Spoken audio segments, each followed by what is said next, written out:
Bismillahirrahmanirrahim. Hello, good evening, everyone. My name is Ayesha Gulalai Wazir, and I am ex-parliamentarian member of Parliament of Pakistan from 2013 till May 2018. And I am pursuing my PhD doctorate in comparative religion. Recently, in 2018, I formed my own political party by the name of Pakistan Tehreek-e-Insaf Gulalai, which happens to be the first ever mainstream political party in Pakistan, formed by a woman and mainly run by women. Since the age of 7, I had the passion for activism for human rights, for women's rights, talking about child labor, about equality, freedom, and the areas I come from are known as the birthplace of the Taliban in the world. I come from the tribal belt, from the tribal areas along the Pak-Afghan border.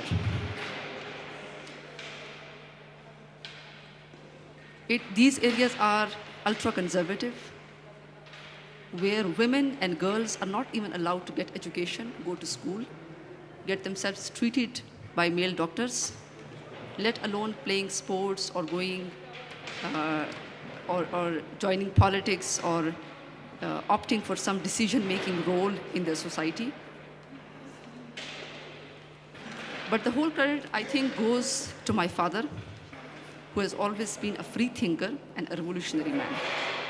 He faced a lot of resistance, opposition in the local area, in those tribal, ultra-conservative areas, where they think that the woman and girl, they have to be married off to some other house.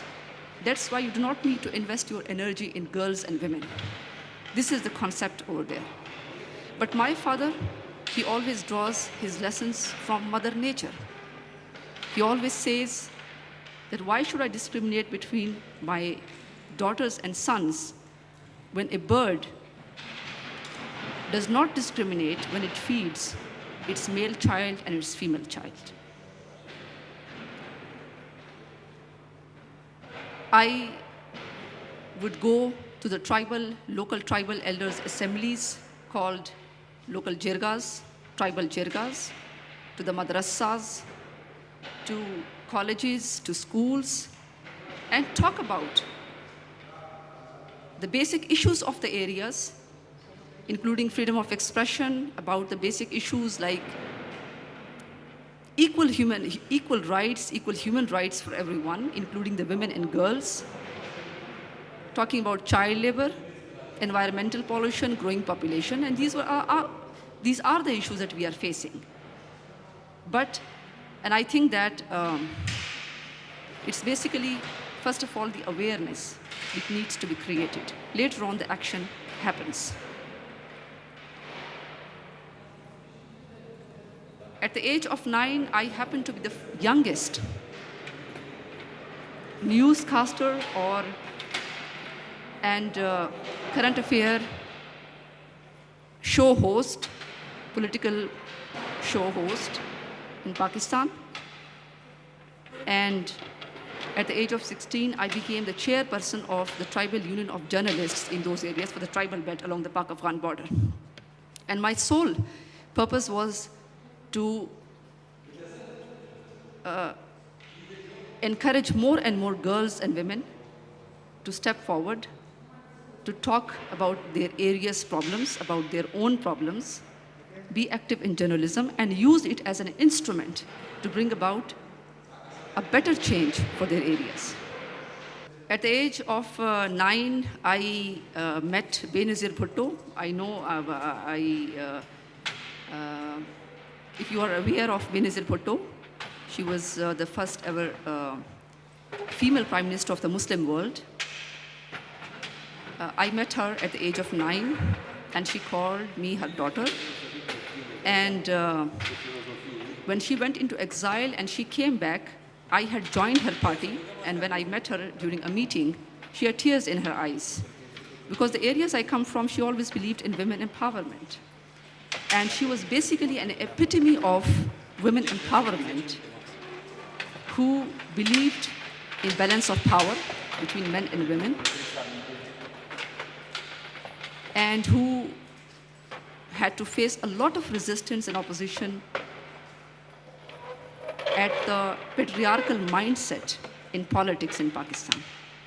But she braved that patriarchal mindset, and she proved that women can lead their countries, women can run foreign affairs, women can run defense affairs of their countries, and she was the one who empowered women in true means in Pakistan. But unfortunately, after her demise, I did not see that dedication, that commitment to the masses in her party. So I left her party. And after a brief time period, I joined another party, Pakistan Tehreek-e-Insaf.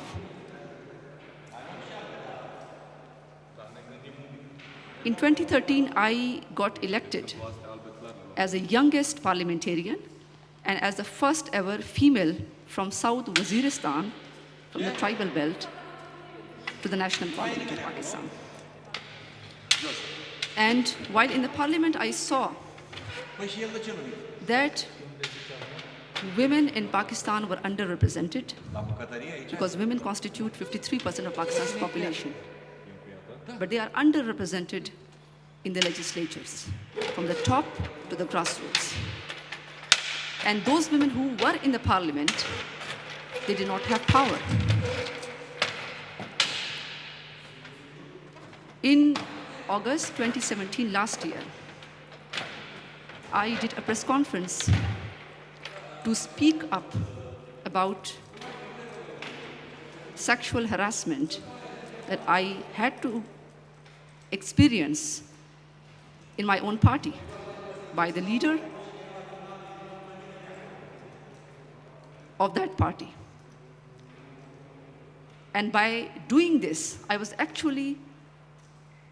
by doing this courageous step, I was actually trying to perform my constitutional duty towards the millions of women in Pakistan, towards the 53% women population in Pakistan, and also in the region. I wanted to redefine honor as in our areas, or maybe in the world, honor is to stay silent. But I think honor is to speak up about any kind of harassment, about your right to education, about your inheritance rights, about your freedom, about your right to health care. This is what I wanted to redefine. Although I had to face a lot of backlash. So if in the US, a lot of women have to face backlash, so it was Pakistan, a very conservative area. But the people of Pakistan appreciated me, they encouraged me, and they supported my cause. And basically, as a parliamentarian, I performed my duty to give awareness to the women. I believe that in politics, in Pakistani politics, or in the regional politics in South Asia, we can see many men with Taliban mentality, with terrorist mentality, with extremist mentality. And the politicians basically are role models for their areas, for their masses. So now I think, as the name suggests, unfinished. So the agenda of empowerment, the agenda of human rights, to do away with child labor, to do away with nuclearization, arms race, discrimination, patriarchal mindset. I think these all things are unfinished. And as far as women empowerment is concerned, in Pakistan, there are many customs which are un-Islamic, unethical, and we also need to do away with those cultures, with those customs. So the agenda is unfinished, I think, around the globe. And I salute to all those people who actually, despite resistance, they have stood up their ground for their principles and to show the path to others. And it's just the beginning, I guess. And it's not about individuals. I think the role the UN has played on the issues of Kashmir and on the issue of Rohingya genocide, that's a very courageous stand the UN has taken despite opposition from these countries. So courage needs to be, we need to have courage, whether on individual level or whether on organizational level or whether on global level. Pakistan and India also need to have courage to enter some agreement, mutual agreement for denuclearization and to end the arms race in their countries, for prosperity, for peace, for the welfare of their respective masses. But if the arms race goes on between the two countries, between the two South Asian countries, it's going to damage the whole SAARC organization and the whole region. Because we have over 1 billion of population below poverty line as per the UN. And that population lives, 83% of that population lives in Africa and in South Asia. My political party, Pakistan Tehreek-e-Insaf Gulalai, it stands for an egalitarian society, for a pluralist society, where all humans, irrespective of being a man, a woman, a child, a trans community, a transgender, a religious minority, they all have equal rights, equal respect, equal dignity, equal freedom. And my political party happens to be the first ever political party which gave election tickets to the trans community for the first time in the history of Pakistan.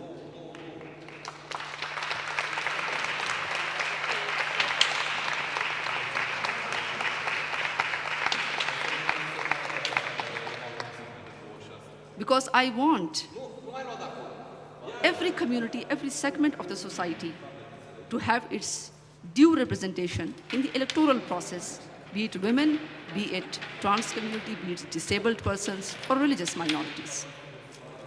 And that's what I'm striving for. We need to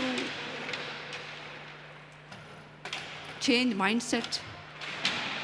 We need to have a continuous work and struggle to bring about that awareness among our people.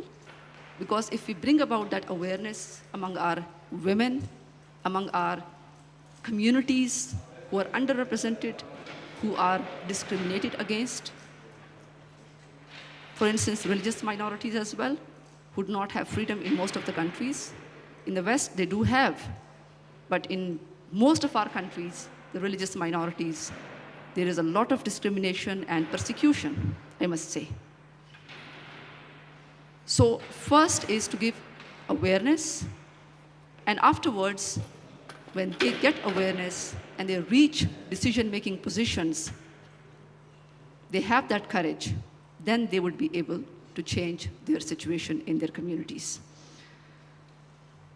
So I would welcome any of your questions if you want to have.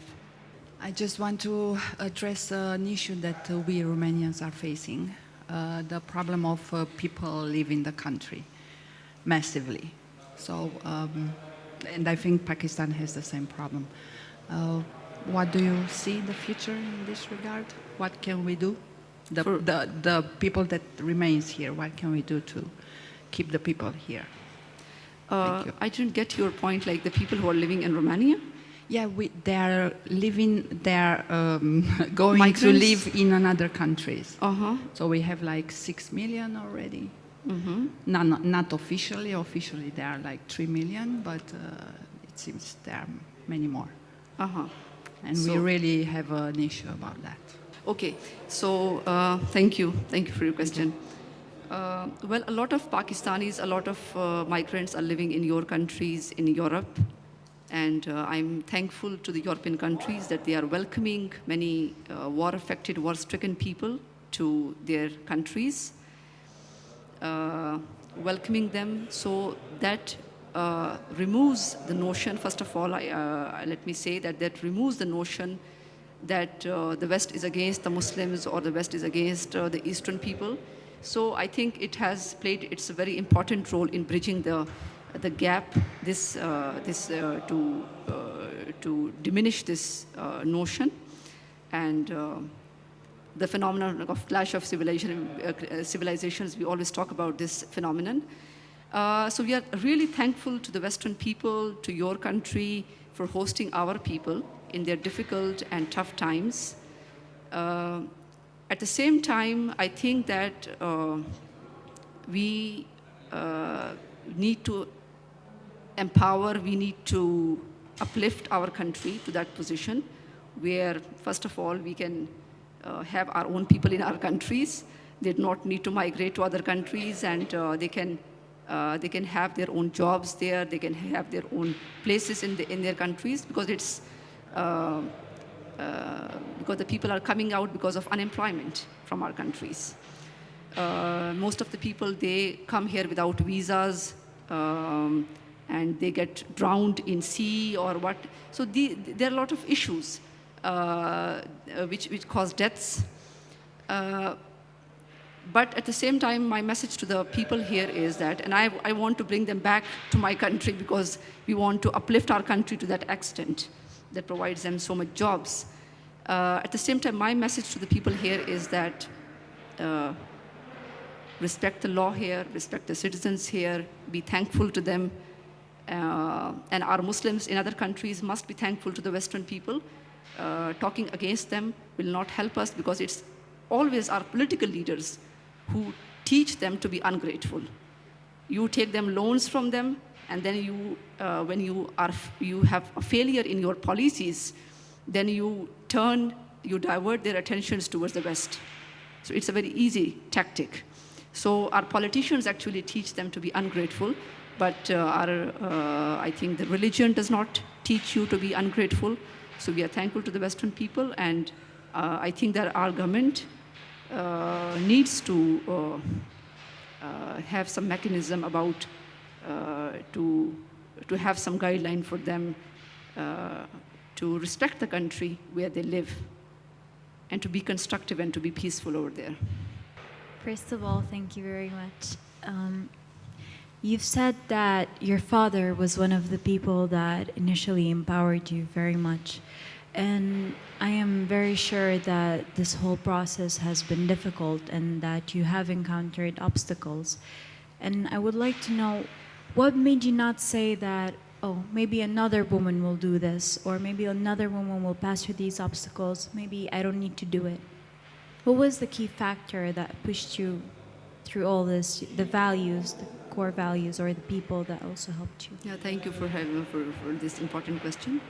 Yes, I had to face a very abusive backlash in Pakistan. So I then realized that if a woman of my stature, if she is sitting on as high position as myself, because a parliamentarian is the most, it's the most powerful position in our country. So if she can face such a backlash for speaking up, because I was speaking up to just perform my duty, to give awareness to the women, 53% women in Pakistan, to give them the courage not to stay silent and to redefine honor. But I had to face a lot of, Facebook, social media, abusive language on social media against me and my family and my sister. And even the mainstream media actually played a very negative role.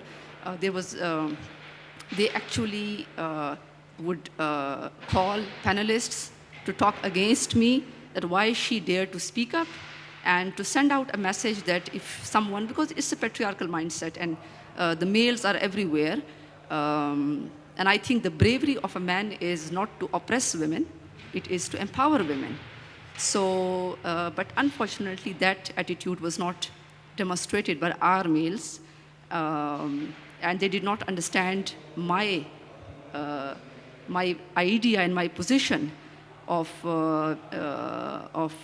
doing this, because I thought that what many NGOs could not do for so many years, the courage I gave after one press conference to the women.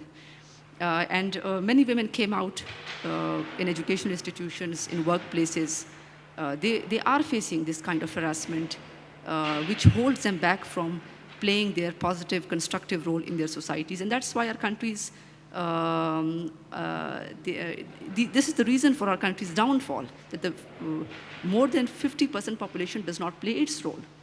And such kinds of things hold them back, and their families do not permit them to go outside.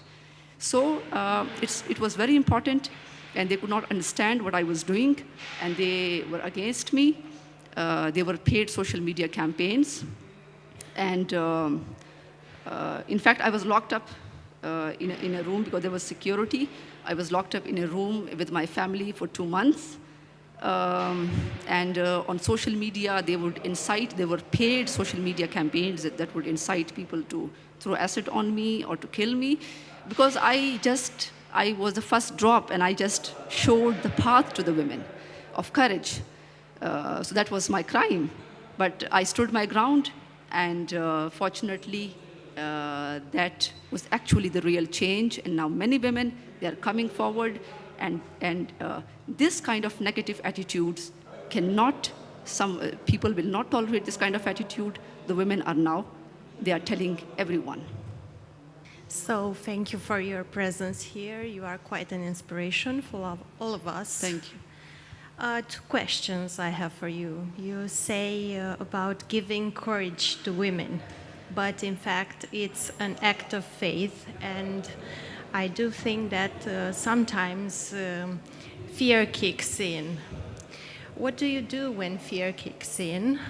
That's the first question. And if you have a particular advice to give for women activists around the world, what would that be? Thank you. Thank you. Basically, I am a person with a mission since the age of 7. So in those areas, ultra-conservative areas, no one could think about going to the tribal, local tribal jirgas and to madrasas and talking, a girl talking in such places. So it's actually a kind of jihad for me. It's kind of a jihad for me because it's for the rights of others. And my father always told me to fight for the rights of others. And I think if in the world there are more women leaders, the world would be a better place to live. It would be more peaceful. It would be more tranquil. For instance, if there was a woman in the place of Donald Trump or Kim Jong-un, so I think there would be more peaceful world. So women...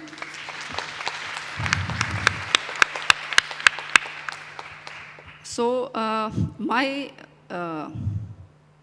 message to the women activists is that they are doing a great job, and they are facing a lot of resistance, and we salute you, and we are with you, and stay brave, and stay courageous, and stick to your mission.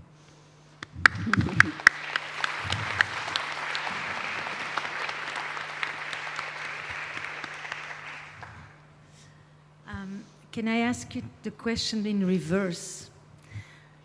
Your father, who stood by and who encouraged, and often I hear, my father is the one, meaning the dismantlement of patriarchy in some way starts with the man and the father, who has to then face all the other men who tell him, you're not a real man, and what kind of a man are you that you are encouraging your daughters to do this or not to be a child bride or to stay in school and all of that. I wonder what has happened to him, and to what extent does he become an inspiration for other men? Not just that you become an inspiration for other women.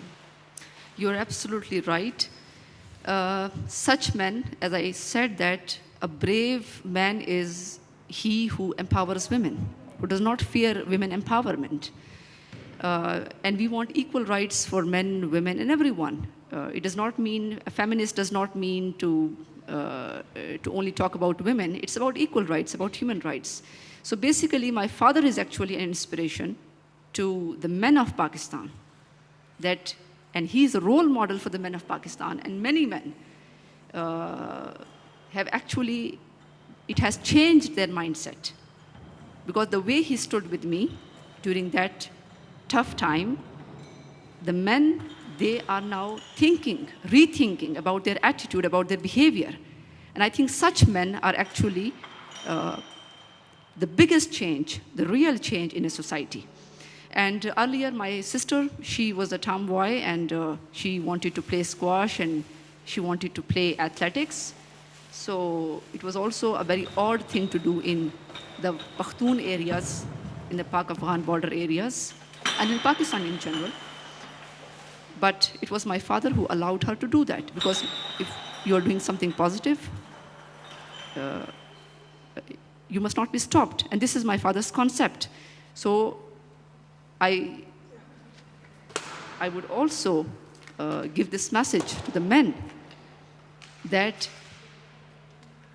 it's about the two wheels. You cannot run anything on one wheel. It has to be the two wheels. It has to be the women as well, the women population as well. And we have to give them respect. They are our mothers, their sisters, daughters, and they have a lot of potential, they have a lot of talent that needs to be used for fighting global warming, for fighting child labor, for fighting environmental pollution, for denuclearization, for putting an end to arms race. So we need the women to be with us in such things in the world.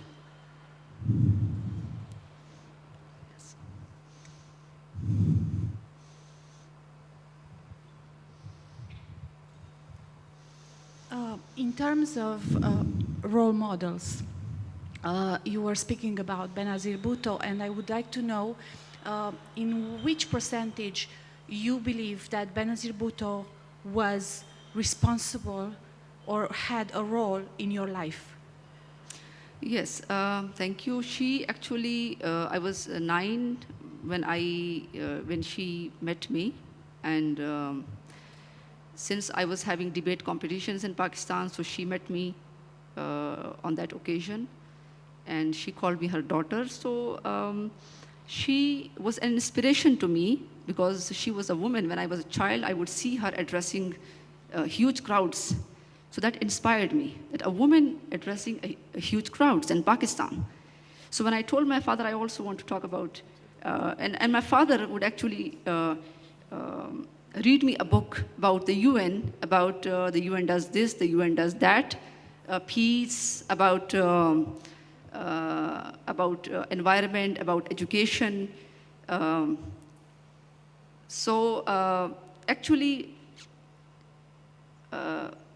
She actually, my father, I told my father that I want to be, on one hand, I told my father that I want to be the Secretary General of the UNO. I would tell my father that if UN is doing such positive things, then there must be a Secretary General like me who would do that. But on the other hand, I told my father that I also want to address huge crowds like Benazir Bhutto. And my father did not stop me from doing that. And my father would take me instead to her political gatherings. And there I would address the gathering along with her. So she was a great inspiration to me. In fact, I must say that I actually got that idea and got that inspiration from her. So you're right. You mentioned that the West is way more accepting of religious minorities, and that we must fight to stop discrimination about religious minorities. What can we do to encourage interfaith dialogue in our communities, and what must be done so we stop this wave of discrimination against religious minorities coming to Europe, because we must face the fact that it is a reality and discrimination is increasing among even Western European countries. Yeah, thank you very much. I think the discrimination is not as high in your countries as in ours. In our countries, their worship places are burned down, and they do not have the freedom to worship, and they are offered the least kind of jobs, like sanitary jobs, denied education rights in Pakistan. So that's why in our manifesto, in my political party's manifesto, we have suggested that there must be increased, enhanced representation for them in the legislatures from the top to bottom in Pakistan, because they are equal citizens of Pakistan, and there must be absolutely no discrimination, no persecution. And they must have their rights in jobs, in employment, in quality education, affordable education, healthcare. As far as religious minorities discrimination in your countries is concerned, I think like the caricatures by some man in Denmark, such things actually ignite differences between different religions, but these are not actually the common people of the West. Some people, some elements, some bad apples everywhere in our countries, in your countries. So we all have to fight such kind of extremist mindsets, hatred, and we need to, because we are one humans, we need to work for the common causes, like terrorism is our common threat to all. Extremist mindset is a common threat to all. So we have to fight these threats together. And discrimination is not the way, and we all have to play our role. You all present here, you can spread the message to your governments and to such elements who are who tend to do such things. But I'm thankful, I'm grateful once again that you are accommodating and you're hosting so many people. At the same time, we Muslims need to give a lot of awareness to our people, not to be extremist, not to have that hatred in their minds, in their hearts against those people who are hosting you. And you must be, instead you must be thankful to them, and you must be very positive and constructive citizens of their areas. And not all Muslims, some bad apples, you know.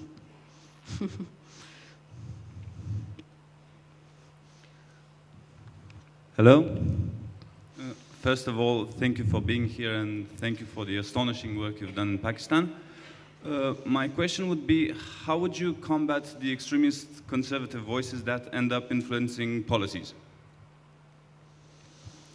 The extremist mindset is, I think, it's the biggest threat, real biggest threat. It is extremist mindset for religions. It is extremist mindsets for denying rights, equal rights to the weak communities. It is extremist mindset. I think it's the biggest threat, and we need to fight that. And if we guarantee, first, as I have told you, that we need to spread the awareness, we need to give courage to people, we need to show the path, and that itself would fight that extremist mindset.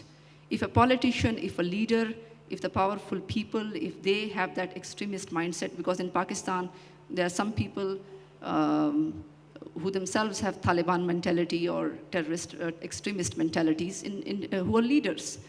So it's the people, it's the masses who would reject them, but for that, you need to give them the courage, and you need to show them the light. And especially women involvement, girls' involvement is very much important. Extremism, terrorism, they actually take birth from actually depriving people of their rights. So we also have to understand this thing. In our region, the issue of Afghanistan is there. I think Pakistan and Afghanistan need to they need to engage in constructive, in meaningful, in result oriented, in fruitful dialogue process so that it comes to some end, this war. This war is taking lives every day in Pakistan, in Afghanistan, and the extremist mindset, it is being fanned by the political leaders or religious leaders. And similarly, there are some issues in the region. For instance, the issue of Kashmir, which is actually triggering an arms race between Pakistan and India. I salute the role of the UN because it had recently a very comprehensive report on the gross human rights violations in Kashmir. We need to, the UN was very much appreciated by the people of the South Asia. The issues of Kashmir, the issue of Afghanistan, the issue of Palestine, Israel, all these issues need to be solved for a better world, for a more harmony in the world, for more solidarity in the world. And the masses, it's the masses who actually can push for doing away with that extremist mindset. And you need to tell your leaders that this extremist mindset will not work, and it does not work with us. So this is what we are doing, because I held rallies on truck in Pakistan. There were women, all women on the trucks with me, and we spread this message. Because the denying of rights to the religious minorities, to the trans community, to the disabled persons, or to the weak communities like women, children, it's basically because of the extremist mindset which some people have. With the help of the masses, we all have to fight this. So, I would like to ask you a lot of questions, but I'll just ask two. One is more general, so how does Pakistan Party works, how it, what are their programs, how they finance, how they communicate towards their audiences? And the second is more personal. Aren't you concerned about your personal safety? And I have Malala's case in mind, because you're not just spreading ideas there, you are fighting, and that's different. That's the main difference I see between what is happening there and here in Romania. Thank you so much. Thank you very much. Basically, our political party is being funded by the people of Pakistan. It's a community-driven political party. Initially, the people were very much, they tried to brainwash the people against me. But the people realized that this is the real issue in Pakistan, and it needs to be solved once and for all for their generations, and basically for equal rights. And there were a lot of messages which I worked for. The people of Pakistan liked my vision, my political party's roadmap for the country, and it's basically them who are funding this political party of their own. And it basically represents the poor and middle class of the party.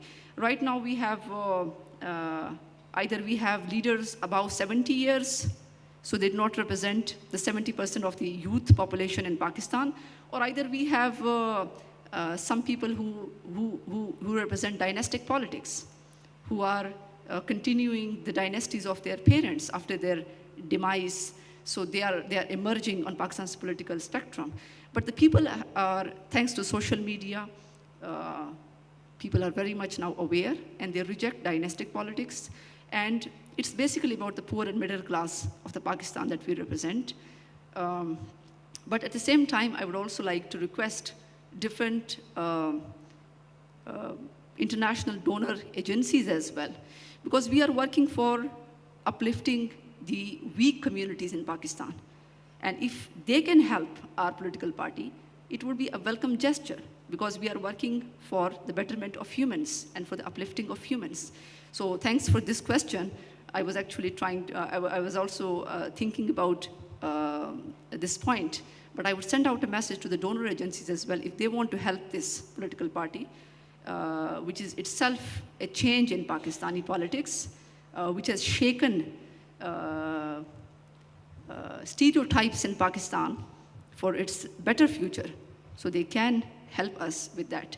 As far as my safety is concerned, I'm a born fighter, and I'm only afraid of God and not of humans. So they know in Pakistan, everyone knows that. And I'm in my country. I will not flee my country. I'm in Pakistan, and I have formed my own political party. And I think the people of Pakistan are actually with me. So that's my safety. The people of Pakistan are with me, and they're supporting our party.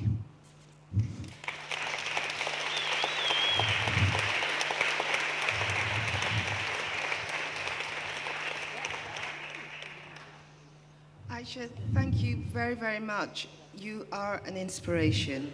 Thank you. Next year in the United Kingdom, we will be celebrating women getting the vote. The year after, in the USA, they'll be doing the same thing. It's a celebration because there wasn't a revolution. The women did not change the march of the patriarchy.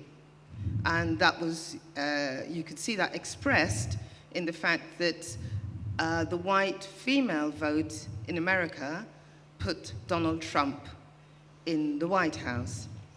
So my question is about collusion, about we women, instead of seeing our sisters, wherever we are in the world, wherever she might be, recognizing that we're on a continuum of oppression. We might, for instance, in the West, we might have a seat at the table, but we don't own the table, while there are women who are struggling to just get their daughters to go to school.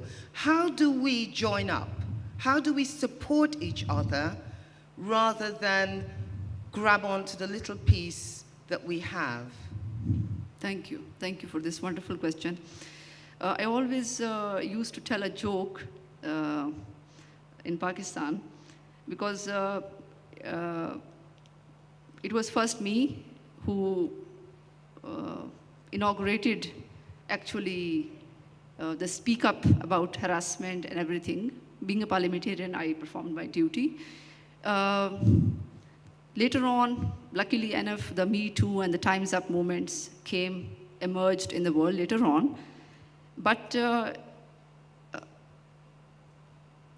in the first days of my speaking up, a lot of women in Pakistan, they would side not with me, but against me. So I used to tell a joke that in the West, the women get together and they side with the victim. In Pakistan, the women side with the perpetrator and against the victim. So I was not the victim, in fact, but later on, the women, you're right, later on, it was basically because the women actually, it was to redefine honor. In our society, honor is to stay silent and to be respectable. If you want to stay respectable in your society, so stay silent and hide such things. So, similarly, there are a lot of customs in Pakistan, in Pakistani society, like, and around the world, many unethical customs, women are the victims. In our areas, women, if there is some animosity, if there is some murder, so a woman would be given to the victim family to settle the dispute. And the woman has to face a lot of persecution then in that home. So these are extremely immoral, unethical, and un-Islamic against the religion, customs that we have. Similarly, globally, I think we women, now I think with the courage the women are coming forward, I think I salute them. I salute those women who are confronting such people for their rights, be it the right to get education, be it to be in politics, be it to be on a decision-making role, be it to play some role for peace in their society. If they're confronting opposition, resistance, I salute those women. But I would also give this message to the other women that please be courageous, be brave, because this is how you can secure your future generations. It's for your own survival. It's for your own respect and dignity. And it's for a better world, a balance of power. We need to have a balance of power in the world. Right now, there is no balance of power in the world. So women have a lot of issues. When there is war, the women have to face loss of their loved ones. When it's inflation or price hike, the women have to face that thing. So the women have a lot of issues, and the women of the world, transcending boundaries, transcending their linguistic differences, they have to come together, I think, and they have to fight for the common causes, for the common problems that they have and they face.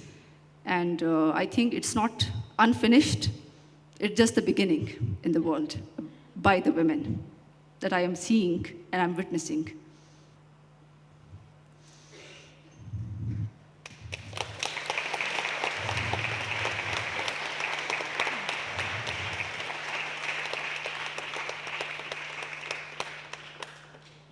Hello. Hi. Everything that you say sounds really good and it's really inspirational. But I think a general conception, or at least my conception, is that politics can be a shady business sometimes. And I'm just curious if, in your career as a politician, you have done or said things that you're not proud of. Did you ever, just you, not things that somebody else says about you, do you believe that sometimes you went astray from the right path? I didn't get the last point, the question. Do you think that you went astray from a right path? Did you do or said anything that you're not proud of, that you're ashamed, you think you have not dealt properly with a certain situation? No, absolutely not, because I think God has his own ways of changing a society for the better. And it's the people, because you cannot have a political party without people's support.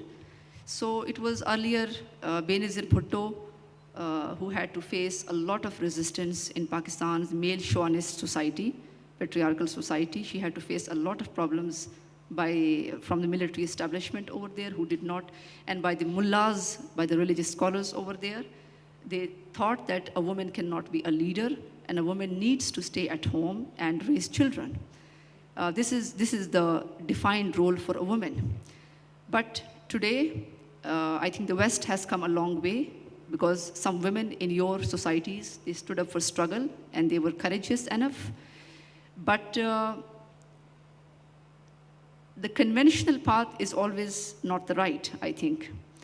And you have to always take some courageous step to bring back that astray society to the right path.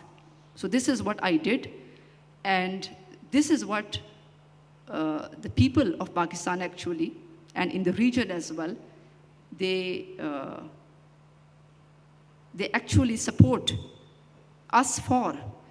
And we have a comprehensive strategy for Pakistan, for the poor and for the middle class, for the religious minorities, for the disabled persons, for women empowerment, to do away with their underrepresentation, to give representation to the disabled persons and to the trans community in the Parliament of Pakistan.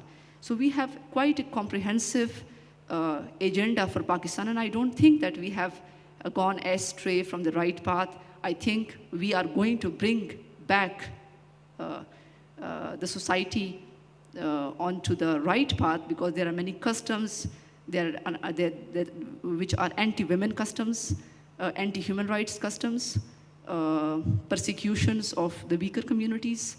So I believe we are on the right path and we are going to bring that change in our society, inshallah. Hello, good evening. My Hi. name is Alexandru. I'd like to congratulate you for the forward thinking that you're doing in Thank you. Pakistan, and I think it's extraordinary, your own example. I'd like to ask, what is your opinion about education of women, and what is the role that education could play in women being empowered in the future, and what is your political party doing to push education to the little girls and women to get their own power, not for you to? Yes, thank you. Thank you. I think we have to fight ignorance. We have to fight illiteracy. Illiteracy is a major problem in the developing countries, and that is the reason for them being underdeveloped. A woman is the one who raises her children, and she has to be educated. If she is educated, her whole family and all her children get the right path and the right direction and the right morals. So education plays a pivotal role in a society's uplifting. And in our party's manifesto, we have enshrined that there must be affordable or free education, which also tells humanitarian values and ethics to the children, which teach them upholding equal rights for everyone and be humane. So in Pakistan, we are not that much focusing on education, on primary education, on higher education. And recently, the new government has come in and it has put a lot of cuts on higher education. I think we need to have a lot of investment on IT, on research, and on primary education, on higher education. We need a lot of specialized people to run our country and to utilize and exploit the resources, the natural resources that we have. But we have not been able to do that. So we have a comprehensive strategy for that, that we are going to invest a major part of our GDP on our education. Because if there is education, there is peace, and there is development, and there is prosperity. And likewise for women and girls. And then we have street children in Pakistan. There are a lot of problems which are faced by the street children in Pakistan. So they are not going to schools, and they are involved in child labor, and they have to come across sexual abuse because they are doing child labor. So we have to bring them back to the schools from the streets. So this is the roadmap that we have. Thank you.